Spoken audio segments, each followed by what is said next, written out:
But Pharaoh's not going to listen. And I'll lay my hand on Egypt and bring out my host like a defensive army, tribe by tribe, my people, the children of Israel, out of the land of Egypt by great acts of judgment, the plagues. The Egyptians shall know that I'm the Lord when I stretch out my hand on Egypt and bring everybody out. So Moses and Aaron did what the Lord said. Moses was 80 years old and Aaron was 83 years old. They some old dudes now when they spoke to Pharaoh. But they had some serious health and longevity to do what they were doing. So Moses and Aaron go to Pharaoh. Pharaoh's like, work a miracle, prove your authority. So Aaron throws the staff down. He says to Aaron, take your staff, throw it down. They do the whole thing where the staff turns into the serpent and woohoo, Pharaoh's like, wow. But his magicians, that fool with the evil dark powers, did the same thing. So Pharaoh's not impressed. Because every man threw down his staff and they turned into serpents. But Aaron's staff swallowed up their staffs. In other words, Aaron's snake still a serpent. Staff that transformed into a snake swallowed up the other dude's staffs that transformed into a snake. So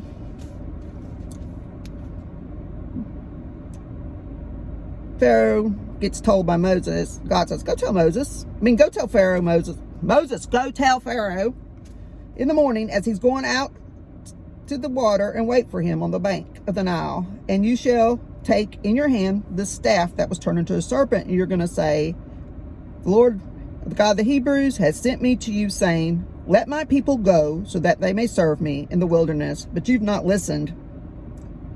So by this you shall know and recognize and acknowledge I'm the Lord. Look at the staff in my hand. I'm going to strike the water in the Nile and it shall turn to blood. The fish in the Nile will die. The Nile will become foul and the Egyptians will not be able to drink water from the Nile.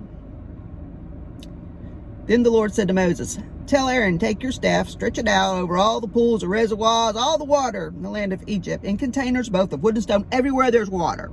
So Moses and Aaron did as the Lord commanded, struck the water in the Nile, right when Pharaoh was right there, ready to go take his bath, and the Nile turned to blood. The fish died. It was stanky. Oh, they couldn't drink any water throughout the land.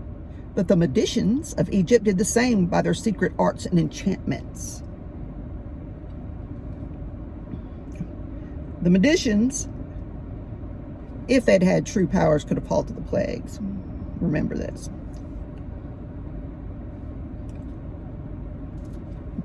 There's a side note here. Some of the groundwater was spared and the Egyptians were forced to dig for it.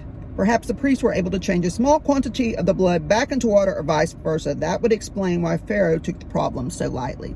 So this continues to go on. He refuses. Next, there's a plague of frogs upon him, man. There's frogs everywhere. Can you imagine when they start dying? It's stanky. Frogs crawling on your stuff. Then they got gnats and insects. Gnats up in your mouth. Gnats, swarms get in my mouth when I'm out talking or walking. So gnats, insects, possibly roaches. Ooh.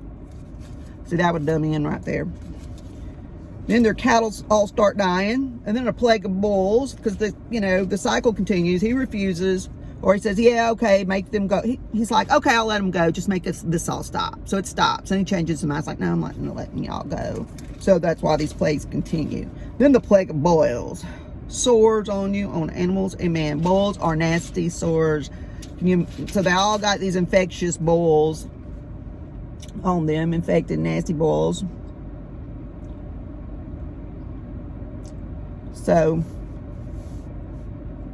the Lord God's telling him to tell Pharaoh, let my people go so they can serve me, because this time I'm going to send all my plagues upon you in full force, so you're going to know I'm God. There's nobody like me on the earth.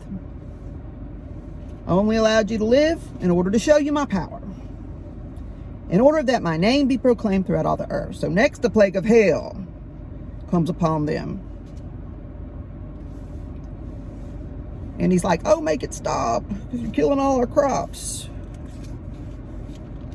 Pharaoh doesn't let them go again. They have a plague of locusts upon them next that eat up all their crops that was left, and just, ooh, the locusts are everywhere.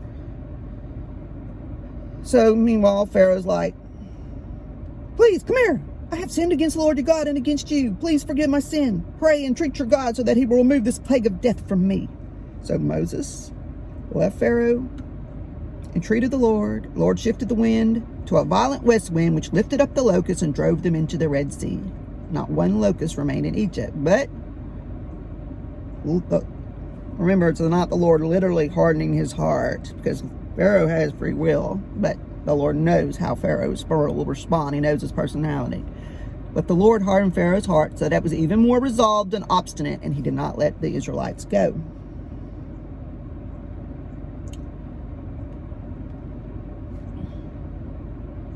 Next, the darkness over the land.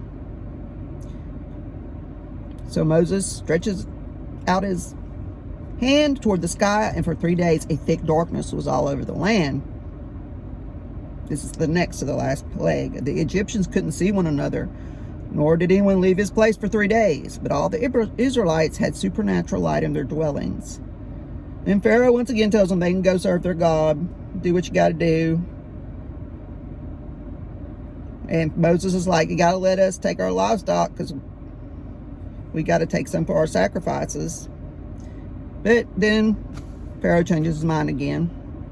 And then Pharaoh said to Moses, get away from me. See that you never enter my presence again. For on that day you will see my face again. You will die. Then Moses said, you're correct. I will never see your face again. So the last plague is when it's time for the Passover. I'll do that in the next video.